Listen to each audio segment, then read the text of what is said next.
Bonsoir à toutes et à tous, je suis content de vous retrouver pour ce petit aparté concernant les mosaïques. Donc la mosaïque est un moyen d'expression artistique très ancien et toujours actuel d'ailleurs, et on la retrouve de partout. Les plus connus étant bien évidemment les mosaïques de l'époque romaine. Avant ces mosaïques, composées des petits cubes de pierre, on pouvait trouver dans le monde grec notamment des mosaïques réalisées à partir de galets lisses et arrondis. Il existe aussi des mosaïques dans d'autres matériaux, en turquoise, en jade, en perles, en coquilles, et pour d'autres civilisations également, en Chine, en Amérique du Sud. On retrouve même des mosaïques de terre cuite en Afghanistan, par exemple. Les fouilles archéologiques n'y sont pas pour rien, puisqu'elles nous ont permis de découvrir une multitude de mosaïques dans le monde entier, et avec des qualités de réalisation, mais aussi de conservation qui sont très variées. On peut voir sur les visuels à l'écran deux photographies d'une gigantesque mosaïque découverte récemment en Turquie.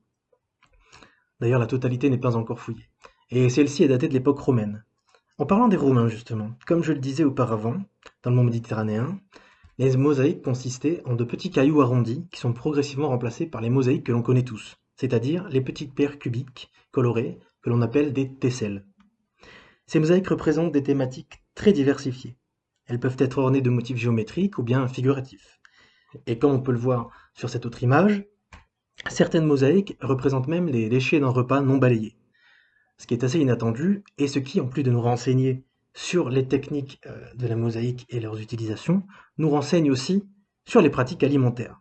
Et pour ceux que ça intéresse, on a justement parlé des heures de la table dans le dernier live, alors n'hésitez pas à aller le voir. La mosaïque que l'on connaît s'est développée dans les pays de culture grecque dès le second siècle avant notre ère, puis dans l'Empire romain jusqu'au VIe siècle, et celle-ci a perduré plus particulièrement dans l'Empire romain d'Orient, comme en témoignent les décors de la fameuse basilique de Sainte-Sophie à Istanbul, que vous connaissez sûrement. En termes de technique, celle de la mosaïque est assez simple à comprendre. Et la photo qui suit, les deux photos qui suivent, vont vous aider à comprendre comment tout cela fonctionne. Pour résumer et simplifier, d'abord, on a un sol. C'est celui qui destine la pose de la mosaïque. Il doit être aplani autant que possible.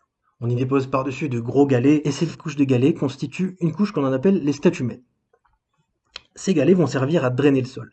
Par-dessus cette couche de galets, ce statumène, on vient poser une couche composée de chaux, de gravier et d'éclats de pierre, qui elle mesure 10 à 12 cm d'épaisseur. Cette couche, on l'appelle le rudus. Elle sert à niveler le sol.